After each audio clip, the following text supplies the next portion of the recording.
Thank you everyone for joining me. I know it's a beautiful day and everybody's probably itching to get outside, but afterwards maybe you could all get outside and get a compost pile started. So this introduction to composting is really focusing on backyard composting. So my first slide talks about what is composting.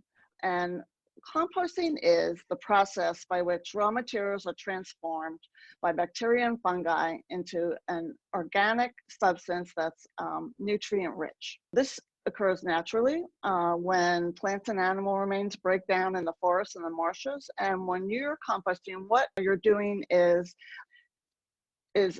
essentially controlled decomposition. Sometimes people refer to compost as soil, and it's not soil. As you can see on this slide, this is an example of a soil profile, which contains parent material, subsoil, topsoil, and organic matter. When you're going to be composting, you're going to be creating organic matter as a soil amendment to your existing soil. It will improve virtually all the conditions of your soil: physical, chemical, and biological. A really good quality compost, it helps create a healthy, living soil that's teeming with microorganisms. You want to think of your soil as being alive, full of microorganisms. And these microorganisms are the ones that make nutrients available to your plants. And this can help your plants to become more disease resistant and resistant to pests. Your organic matter is transformed into compost through the work of microorganisms, mainly fungi and bacteria, right? So your job when you make your compost pile is to provide the best possible environment for those microorganisms to live.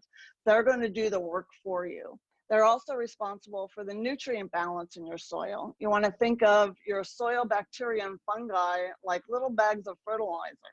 They retain in their bodies the nitrogen and other nutrients that they get from plant roots. And as they consume more organic material and then consume each other, all of those nutrients are released through their bodies. Bacteria can fix nitrogen by absorbing it from the atmosphere, and they convert it into the form that the plants can use. Fungi in your soil will form beneficial relationships with your plant roots and increase your roots' absorption of nutrients. So it's very important to have a really healthy, diverse population of organisms in your compost so that when you add this material to your soil, your plants benefit. And then the larger organisms like the earthworms, they make soil aggregates and they mix and move that organic matter through the soil naturally. So you want to encourage an environment for all of these organisms to live, both microorganisms and macroorganisms. You want them to be in your compost pile and you want them to remain there so that when you transfer them over into your garden beds, whether you're growing annuals, perennials, trees or shrubs, you want them to be able to remain there so that they can continue to help with that nutrient exchange that takes place in your soil. Without this, all your nutrients would drain from the soil, but instead they're retained in the bodies of those small organisms. It's the same as the soil food web that exists in your compost pile. So you want to think about that as you're managing and caring for your compost pile, that it's a live, living system, that you want to make sure that you have a diverse population of these microorganisms that do this work for you. It also improves your soil's texture, drainage, water holding capacity, while increasing its fertility. So it's a really good material for you to create using all of the resources you have on your property to create this organic matter and transfer it back into the soil instead of putting it out to the curb or adding it as yard waste to any of the drop-off sites. You can benefit from using these materials and providing your soil with healthy organisms to improve your plant health. So now that we know all the benefits of composting, how do you get started? Well, you can really start your compost pile anytime, even in the winter. Some people think that they have to start it when the weather is warm, but it really depends on the amount of materials that you have in your yard. And usually, a lot of people have materials in their yard that are a good mix of carbon and nitrogen in the end of the spring and the beginning of the summer when you're starting to mow your lawn and you can collect grass clippings, but it can be started anytime. I'm always starting new piles all the time in my property, so while I have one going in the fall, and then when the spring I have other materials that I can add to that, and then when I use some of the materials in a finished bin, then I'm also generating more materials through my garden and my landscape that I can continue to add. So I start new piles really throughout the season. So it just depends on what your site is like, the materials that you have in your yard, the ones that you want to use, and the amount of time that you have to do that. On the next slide, it talks about the recipe. And you do need a recipe. You need to have carbon, nitrogen, water, and oxygen. That's what those ingredients are needed for a successful compost pile. You need to have a 3-to-1 ratio of carbon to nitrogen. And then you need to make sure that you always have a water source and oxygen. And some of the materials that you could collect to provide your carbon source would be leaves, straw, newspaper without the glossy ads, cardboard, things that are dry, plant material that has dried, twigs and prunings from your shrubs and trees. This is a high energy food for microorganisms, predominantly fungi. So you want to make sure that you provide a lot of material for the fungi to eat in your compost pile so that they continue to reproduce and then generate temperatures for these materials to decompose quickly. And then you want to add nitrogen. So you want to make sure you have a 3 carbon to 1 nitrogen. And so sometimes, depending on the timing of the year and the season, you might have more nitrogen than others. Nitrogen is a really good protein source for microorganisms, predominantly bacteria. And sometimes you may notice as you're working a compost pile, when you add grass clippings in there, you can see, wow, you know, that really moved. You could tell that those materials are being consumed because you can actually see the compost pile go down, or you could feel it, like the temperature has changed, where, you know, in the early spring, just starting to warm up temperatures, your compost pile might be just really ambient temperatures then, and you could see as you start to charge it back up with some nitrogen source, that temperatures start to increase. Bacteria multiply really rapidly, and so they're responsible for that, generating that heat. Fungi will do that as well, but they do it a little slower. They take their time eating some of the harder materials, where the nitrogen, they like that nice soft grass clippings or vegetable peelings and any of the green plant material that you might be cutting from your yard. Now we're going to talk about water. Water is really important. This is the one thing that often is, I don't want to say neglected, but sometimes if people have to troubleshoot a pile and they say, you know, it's happening pretty slowly, it's because of the water and the oxygen, right? You might have a lot of materials that you added to your pile, but if it's just sitting there, it's just really a stockpile of materials just sitting there, because these microorganisms need water and oxygen to live. So your water is very important at the time that you build your pile. When you're adding materials, what I do is I water each layer going in, and then I water everything again. It should be the entire pile as moist as a well wrung out sponge in your kitchen. You don't want it to be dripping wet. You don't want too much water in there, because then you create anaerobic conditions. You want the microorganisms to be able to breathe and get oxygen, so you don't want to have too much water in there, but it should be moist. When you pick those materials up, you should be able to feel that they're moist when you squeeze them, but not dripping wet and having any drips out of there. So that's really important. But since one of the benefits of having compost and adding it to your garden is that it increases your water holding capacity in your garden beds, once you get this down in your compost pile, you know, it'll have a nice water holding capacity. So at the time that you build your pile, it's really important to provide this so that there's a continual state of moisture through that pile the entire time. Once some of these materials break down and decompose and create some of this organic matter, that will hold on to the moisture, and it will make managing your pile a lot easier. So what I often do is, when I'm watering my garden, I always go over and check my compost pile and see if it needs a little water. If I'm adding a large amount of materials to one of my piles, I also make sure that the moisture level is good and give it some water then also. The only time that I rely on nature to water is when I turn the water off at my home, and then the winter comes and they just really rely on the rain. But oxygen is also very important when you're building and maintaining your pile. So if you've got the right materials, you've got your nice balance of 3-to-1 carbon to nitrogen, right? And you've made sure that you've watered everything in as you're layering all those materials, and you have a nice moisture content. You want to make sure that you provide oxygen for these microorganisms. And there's different ways that you can do that. Usually that's done by turning your materials. As you turn and mix your materials, you're incorporating oxygen into the pile.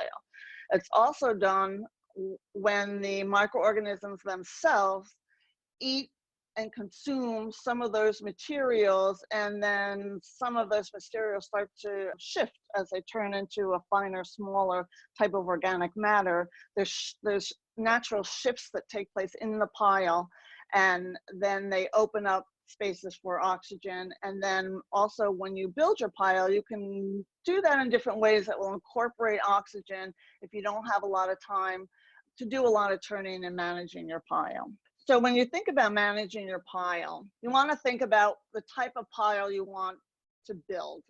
Do you want to turn it or not, right? So you could have an active pile or a passive pile, what they sometimes call a hot pile or a cold pile. So if you want to get out there and you want to turn that pile pretty regularly, then you're going to generate and continue to provide moisture and move those materials for the microorganisms to break them down faster than if you didn't turn your pile. It's not that you still can't have a finished product of organic material to use in your garden by not turning it, but it will be slower, and then there'll be things that you'll need to do at the time that you construct your pile and how you manage it to make sure that you're still able to provide the oxygen necessary to support those populations of microorganisms. So the type of pile you want to manage, you want to think about before you begin to build it. How much time do you have? If you want things to break down really quickly, then the smaller the pieces are, the faster they'll break down. But sometimes you'll hear and read in advertisements that they have compost bins that say in 2 weeks you can have compost. Well, that's just really not possible, especially in those types of systems. But even in open air freestanding pile system, it's just not possible for that to happen that quickly. When I turn my compost piles constantly to try and generate some heat to get these microorganisms to start reproducing at different levels, there's 3 different sets of microorganisms that you can generate through a hot pile. So all of them start out with mesophilic microorganisms that are sort of slow eaters, right? And so when you're turning the pile and generating a lot of heat and the temperatures increase, that allows for the thermophilic microorganisms to come in and really break down those materials fast. And those are usually the microorganisms that generate a lot of heat out of a pile, where you can see it steaming, or if you get your hand in there, you can feel that it's hot in the center. And so those will break down your materials quickly. But still, even then, you want to realize that when you begin your pile, you need to really manage it through an entire season before you have a finished product that's ready for you to apply in your landscape or your garden beds. So that's something that you want to consider. If you want to have a passive pile, right, where you're not turning it and it's not going to generate those temperatures, that's fine. The microorganisms will still be able to live there, but the ones that do under those conditions and at those temperatures are slower eaters. So when you decide that this is the type of pile that you want to create, managing that from the very beginning is important. You want to be able to provide aeration in that pile at the time that you build it. And there's different ways that you can do that depending on the type of bin system that you want to use, and whether you're using an open system like a freestanding pile, or a bin system that has a whole bunch of air spaces around the container. It's not a closed-in container. You can still do several things. And I sometimes do some piles this way, especially if I'm making a new pile going into the fall, where I'm not going to do a lot of turning over the winter, and then things are going to get, you know, charged up again maybe later on in the spring.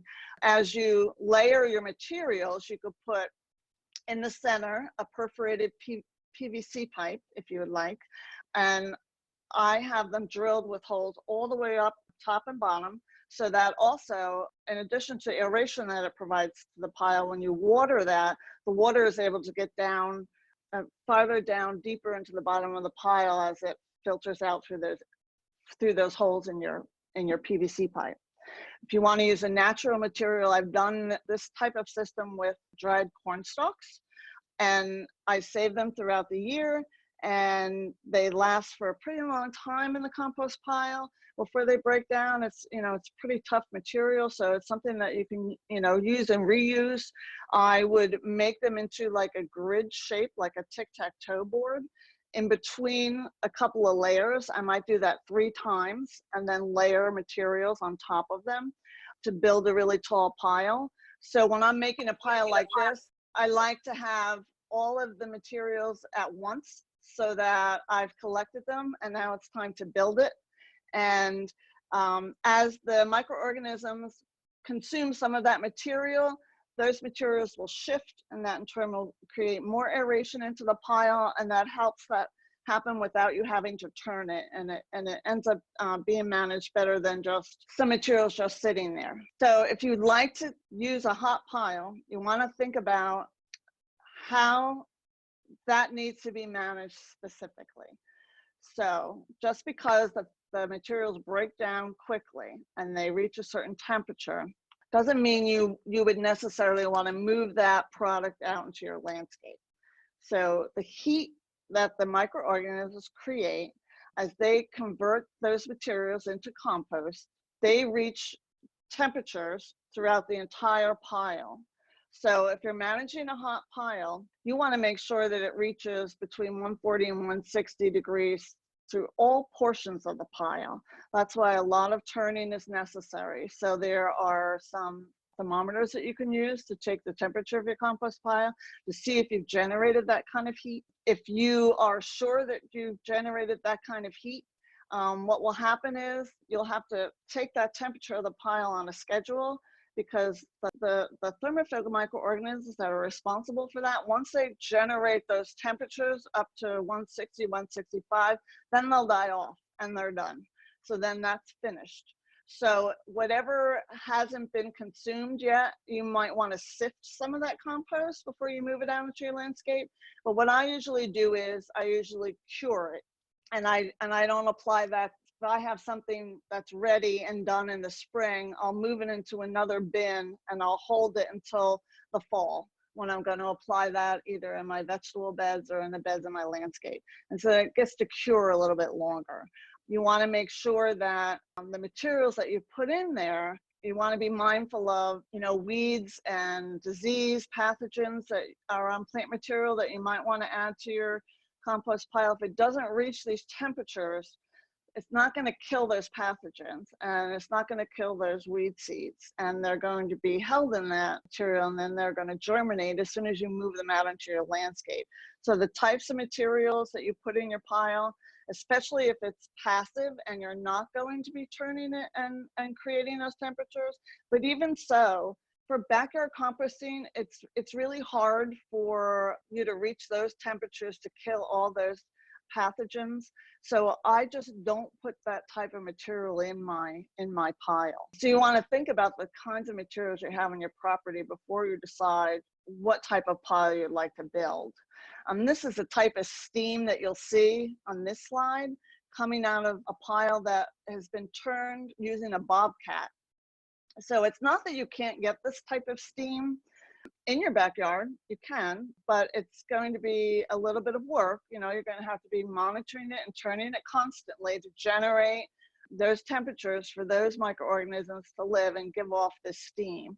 But if you get steam like this cooking in a pile, even in the winter, steam can be rolling off your pile because it's the microorganisms that are creating this heat. So another thing to consider when you're going to begin your composting is what type of bin should I use, right? So you want to think about how many resources you have that you can pull from on your property to add to your compost bin. I have on my property a variety of composting bins. I have the 3-bin system. I have some garbage cans. Sometimes at different times of the year, I'll do a freestanding pile. I use almost all of the systems that we're going to talk about today, but there's a variety of them that you could choose from that best meet your needs of your property and the amount of materials you have in your yard. So you could use a 3-bin system or a black plastic hoop. So the next slide shows some photos of some of the different systems. This is a 3-bin system, and it also shows in this photo an illustration of the PVC pipes in the center of one of them as an additional form of aeration for that pile. This system you can manage really nicely by building your pile. One's almost ready to be cured, you're ready to start a new one, you move the other materials over to a cured holding bin so that then you can start new piles throughout the season. And this is how I usually manage mine at home. So it really depends on the type of garden chores that I'm doing by the season. Sometimes what I do is I store in one of the bins my leaves and straw and things like carbon materials that I'm going to be using to add to the other bins as I continue to add my nitrogen materials. So if I'm using one of the bins where I've layered, you know, a 3-to-1 ratio of carbon and nitrogen, it hasn't filled my bin all the way up, and then I want to continue to pull from my house and my yard other nitrogen sources. Every time I add that, I pull from the bins where I'm storing my leaves and my straw, or I add some newspaper, and then I layer that as well. So I always continue to have that 3-to-1 ratio going. And then, you know, mix and turn, water every layer in. And I also use one of the bins as a leaf mold bin, sort of. So this system really takes care of almost all of the materials that I have in my yard because I generate a lot of them. So this is what they call the Cadillac of composters. You wouldn't necessarily need to have these 3 bins or have the space for all of them, but if you built just one of the bins in this form, you could see that wrapping around all of the sides is really heavy chicken wire, so that, you know, there's lots of aeration also on the other end. The slats move up and out so that you can shovel out that material as you need it to spread it around your yard. And then the next slide shows a photo of the black plastic hoop. And this is made with recyclable materials. You can see it also has additional aeration holes around. If all you have is an area that's small to fit something like this, or you don't generate a lot of materials in your garden, then this would be something that would be good for you. These are usually available for sale at the extension office. So once everybody's allowed to go back into all of our buildings and return to a normal schedule, you can call them and ask them if they have any there that are available for purchase. You can also make your own using chicken wire. This is really inexpensive if you have leftover chicken wire and just want to really hold some of those materials. What I usually do when I turn these materials, I use a pitchfork, or sometimes I just get in there with my hands.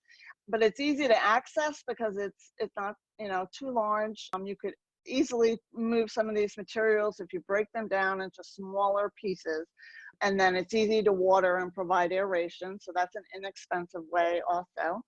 And the next slide shows garbage can bin. They used to sell these as refuse burners. You'll see that it has holes on the top and holes on the side, but when using this type of container, even though there's holes on the top, it's not going to get proper amount of moisture for those materials to break down in an enclosed container. So it's bungeed because at the demo site, it was windy, and so the lid kept blowing off. But you would need to manage this like a closed like an enclosed container, and you would need to remove the lid so that you can get your hose in there. And this is really easy to move all the materials and toss them with your hands and water everything in really well. This will dry out a lot faster. It doesn't have the connection to the ground. So even though it has some holes on the bottom, you're not going to get the same kind of contact with the soil for the larger microorganisms to come up inside there. So you want to really make sure that you provide enough aeration and water when you're managing this system. Sometimes when I've used this in my yard, I've left the lid off in my backyard for a while, you know, and then left it that way when the temperatures are mild, and then close the lid. This also works well if you have wildlife in your area and you want to keep things enclosed and you only have a small amount of materials that you want to use in your compost pile. You know, this is something that would work pretty well. And this next series of photos, it illustrates the way I do this in my yard. This is the side of my house, and you could see in the first photo, there's another garbage can. It's green plastic. It's a 13-gallon green plastic. It's very inexpensive. What I did was I drilled holes all along the sides, not in the top, but all along the sides, and then I tucked it behind these shrubs. And this way I can have another additional compost bin on my property, so that I don't have to always be either hauling things to the back of the property to compost my materials or emptying to spread around. And to keep all my neighbors happy, you can see as the shrubs grow, it's very hard to find. You know, the color green camouflages really well at all times of the year. And the next slide shows a larger picture of that garbage can is behind that shrub. And I guarantee you that none of my neighbors know it's there. And what I do is on that side of the house, as I'm generating some materials, I just lift the lid and I add them right there. It saves me a lot of work. And then throughout the year, I might have to add some other nitrogen sources to really get things moving. This is another one that you want to make sure that you constantly monitor it and water it for the proper moisture content. But when it's time for me to use those materials, it saves my back a lot of work, because all I do is lift the lid, turn it over, spread it around in that bed where the shrubs are, and then I can make the compost right where I want it to be from the very start. Sometimes I've also completely cut off the bottom of a plastic garbage can like this and buried it a little bit into the soil, so that when I'm ready to distribute that finished product, all I do is lift the garbage can composter and then spread it around, and that's really easy to do as well. This is something that I really like to take advantage of.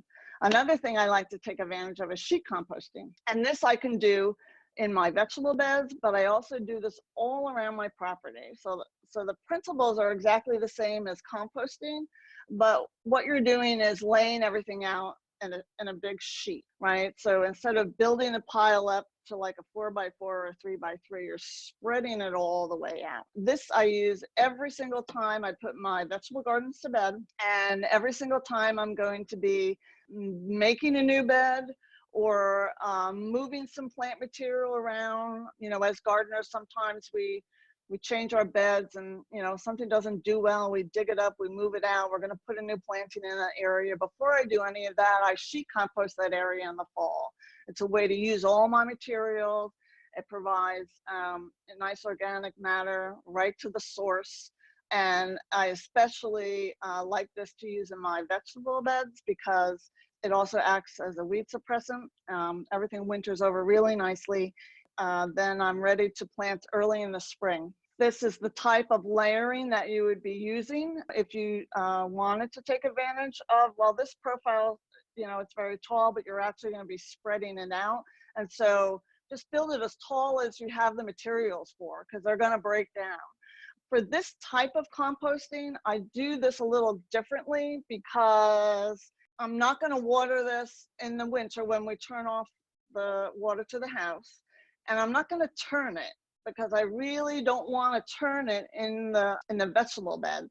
And when I'm amending a bed where I have plantings of shrubs or perennials, what I do is I spread these materials around and I finish the top layer with mulch. I just cover it with mulch. And then my neighbors don't realize that all these other materials are under there. And they slowly break down and they provide some nice organic matter, and they provide an environment to attract earthworms and other decomposers that you want to have present in your beds.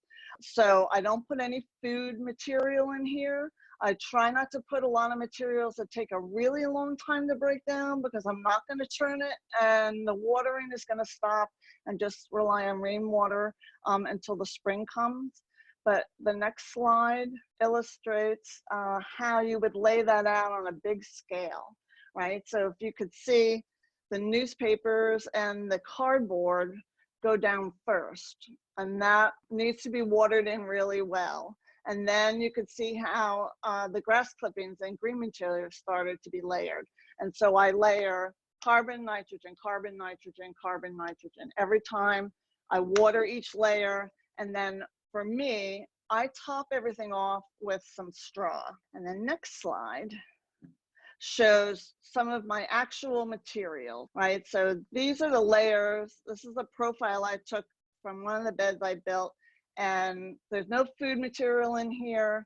So when you construct this type of pile, you really have to gather and collect your materials over many months. So it's easy to collect, like the straw and the cardboard. I have to ask some of the neighbors for any additional grass clippings. I try and collect them when I'm almost ready to build this, because if you collect them for too long, then they actually turn brown and then they're a carbon source and not a nitrogen source. I do this in the fall when I have a lot of spent plant material, but I chop it up into really small pieces. And then for me, I have a very windy site, so I always top everything with straw. The next slide should show an illustration. Yes, so this is a vegetable garden bed where you could see I moved the straw back, but in the fall, in this area where you see all the dark soil, I layered cardboard, I layered newspaper, I layered grass and bent plant material that was green, and straw and leaves. And then I topped it with straw, because in past years I've tried to top it with leaves, but it's pretty windy where I am, and all those wonderful leaves just blew right away off the top of my bed. So I find that the straw, once watered in well, is heavy enough that it doesn't move in the wind. And then even though the straw doesn't break down, all I do is move it to the side, and then I use this either as a mulch in that bed, or I bring it back into my compost bins and I store it there, so that when I plant some material that needs straw as a mulch, or I want to add it to continue layering a carbon source into my compost bins, it's there for me. This bed, actually, I planted potatoes. So another thing you'll notice is when you layer your sheet composting, the layers are pretty high, but as they break down, it only really gives you a couple inches at most of some of this organic material. But that's okay, because a little bit goes a long way. It really benefits your beds, and I do this every year in my vegetable garden beds so that I can keep continuing to have some nice fertile soil that's nice and loose. It usually dries out, thaws out quicker, being a raised bed.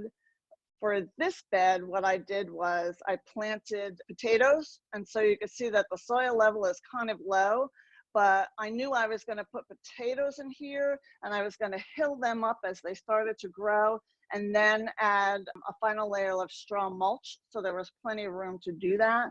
This bed was planted completely in March, and right now this bed has potatoes, leeks, shallots, and cabbage growing in the bed. Another way that you can compost some material is by what they call trench composting. So I've done this in a variety of ways.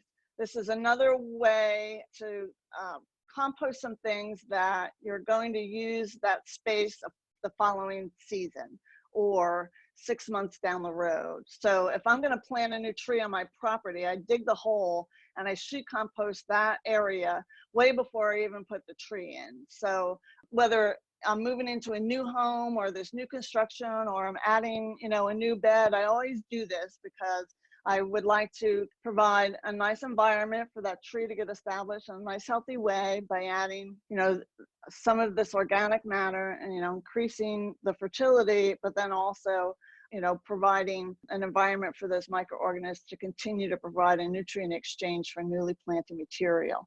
So I've also used this in the vegetable garden. If I have a large plot and I'm planting all my vegetables in a row, you leave space for you to stand and work in between each row. I would compost in that spot all the materials that I have, and I might not have enough to do all the rows at the same time, but I at least try to start gathering enough to do one row and then the others as I go, so that one year the pathways, I'm sheet composting or trench composting.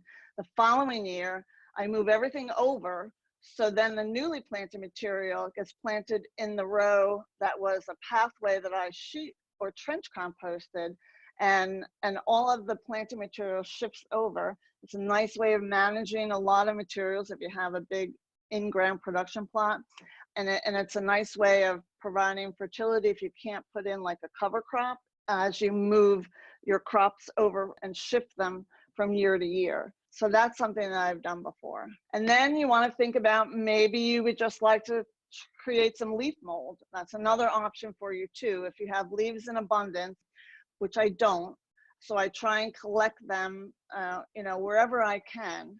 And then I also visit the leaf mold site. And when I do, I use a separate bin or one of the sections of my 3-bin system to store those leaves over time. So I can always add those to my garden areas. I can always amend some of the planting areas on my property with that leaf mold as it breaks down. And I can always use that as a carbon source in the fall when I want to add that to either my sheet composting or the compost piles that I'm creating. This happens slowly over time because the microorganisms that are consuming this type of material are fungi, and so they eat slowly. But every once in a while, if I'm trying to build a leaf mold pile so that I have enough materials to put in one section, I'll add grass clippings or really small green nitrogen material that will break down really quickly, because you want this type of material to be predominantly fungally based. And then as you're using your compost, this type of material works better if you put a fungally dominated compost around your trees and your shrubs and your perennials. So I try, if I can, to make something like that on my property as well. And then the easiest of all types is the freestanding pile. If you have the area where you could put a freestanding pile in that isn't going to interfere with any of your neighbors or any deed restrictions that you might have, this is the easiest to add, to turn, to monitor, to water. It just depends on how you want to work your pile. What type of composting system do you want to have? But you can always just start a freestanding pile next to a bin, next to a garden bed, in the back of your property. This is the easiest way to do that. Sometimes, if I can, when I move into a new home where it's really compacted soil, and I'm just really trying to make some changes to make some healthier areas for planting, you'll notice that wherever you put that freestanding pile, once you've moved that material off underneath in the bottom, that's really great. So sometimes if I want to plant in a certain area, that's where I'll build the freestanding pile, so that I'm killing two birds with one stone. So now we're going to talk about monitoring your pile. This is really important. Sometimes people, depending on their schedule and the amount of time that they have and the energy they have to do that, they build it, and then what starts out as a hot pile becomes a cold one or a passive one, and that's fine. But you want to make sure that you're always monitoring your pile to be really successful. You want to make sure that no matter what method you choose, you want to monitor the amount of oxygen that's present and available and the moisture content, right? So if you have the pile sitting in an area where we have like a lot of heavy rain and you notice it's starting to smell bad, that ammonia smell sometimes is because too much nitrogen. Sometimes it's because it's too wet and there's anaerobic conditions in there. These things are really easy to fix. If that's your problem, if you have carbon sources always standing by, just add additional carbon material, mix it, and then, you know, within a week, it should get back into balance. That's your goal, to always keep everything in balance so that you can support a diverse population of microorganisms. The different types of seasons, when this happens, if you don't happen to have a lot of straw or leaf material, then I use newspapers. I always save newspapers and collect them. I don't put them out into the recycle. I always use them in my compost pile and my worm bin. And so it's really easy to just quickly take care of this, troubleshoot this with some newspapers, rip them up into small pieces, and then incorporate them into your pile. And that usually takes care of that. What not to compost, that's very important. As I mentioned before, I think the really most important thing for you to remember is don't put any materials in there that have disease or have pests or weed seeds, because that's going to damage your pile, and then that material isn't going to be usable. If you don't realize that that's happened, then you're spreading those conditions out into your landscape or your vegetable garden. So if you have diseased plant material, don't put it in your compost pile. You're never going to reach the temperatures needed in your backyard to kill off those pathogens and to stop those weed seeds from germinating. If you've been infested with pests in your vegetable garden, you know, I have eggs, or some of those pests even overwintering in the soil. And so as you collect some of that material out of your vegetable garden, it could be on the plant material and it can be in your soil. They'll overwinter in that space just as well. And then when you move everything off into your landscape, you're just spreading them out, or they'll hatch out right from your compost pile and quickly find your vegetables again. So those are the three areas that you really, really, really want to be careful about. And in addition to that, some people think because animal manures are okay to use in a compost pile, that all animal feces is, and it's not. So you don't want to put any of your pet, cat or dog feces in your compost pile. You don't want to put any meat. You don't want to put any bones.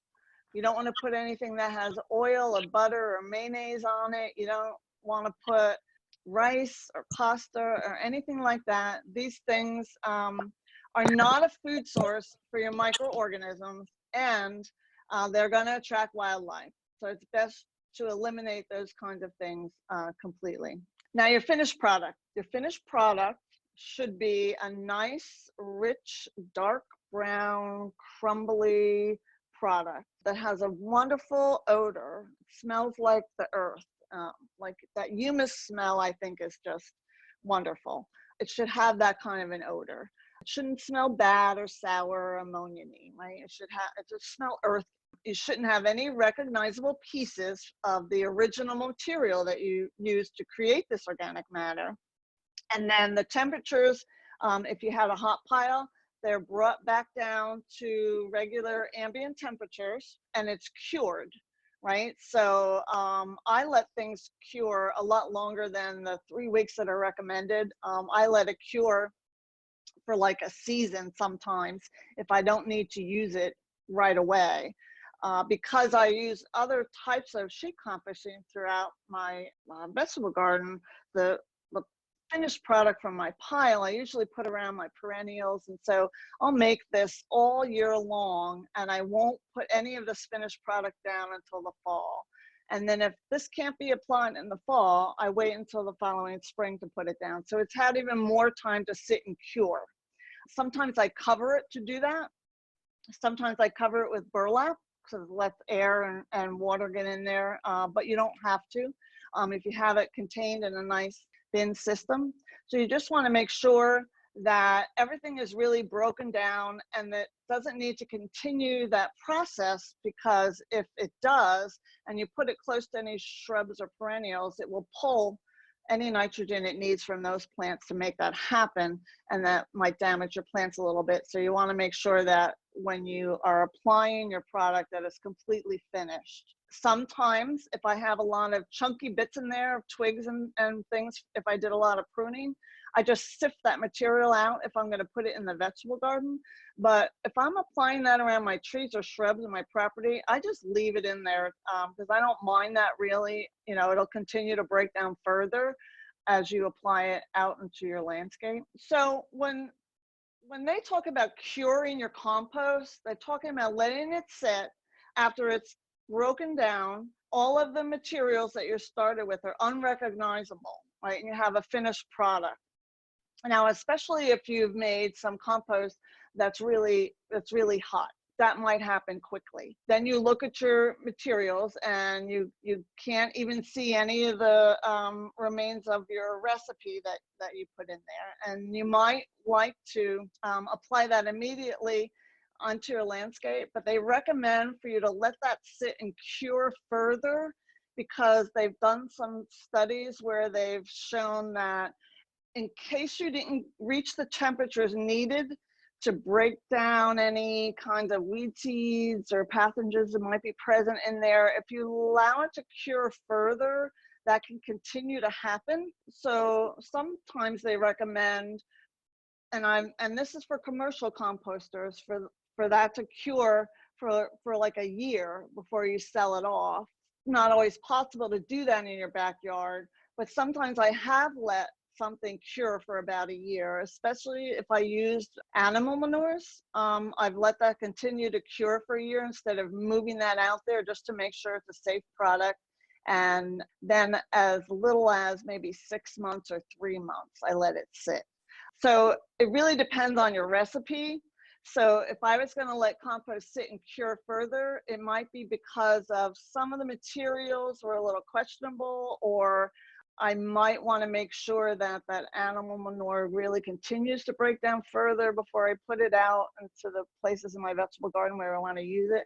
It's just an extra way of guaranteeing that you're not going to have problem with your finished product, especially if you're just beginning and you're not used to composting some of those materials. You know, you want to make observations, you want to see. And so what I've done is, you know, I'm not sure about this, whether, you know, this horse manure or cow manure I added to this has really broken down enough. I'm going to apply this to maybe just one of my shrubs or 1 or 2 perennials to see what happens before I spread it all over. And so you just want to always be monitoring and be aware of your finished product. It really is beneficial if you let this whole composting process go from an entire year before you use that material. Having done that, it's been my experience as a backyard composter that I haven't had any problems, because I'm not turning everything always in a hot pile. So if you're managing a cold pile, you especially want to make sure that that material has had the time it needs to continue to break down.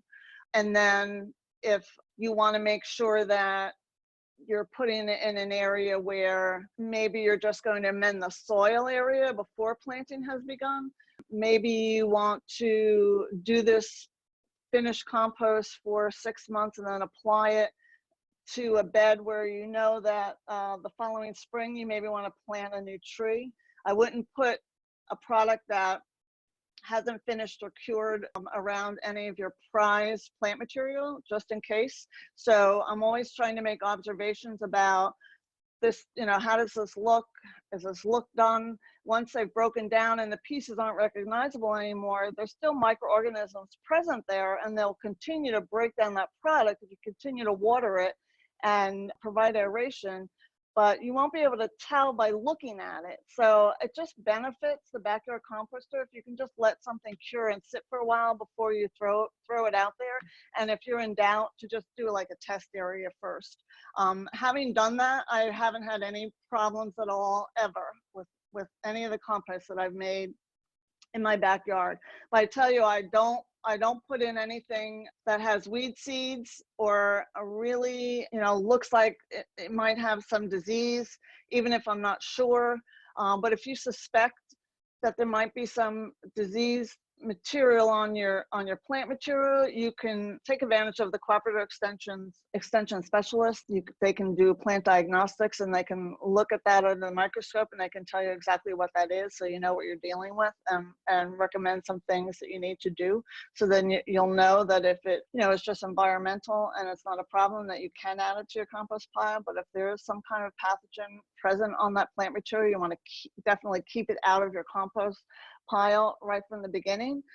This last slide is a list of some references and resources I find are really helpful. If you would like to learn a little bit more about the different types of microorganisms that exist in your soil, I recommend some of these books.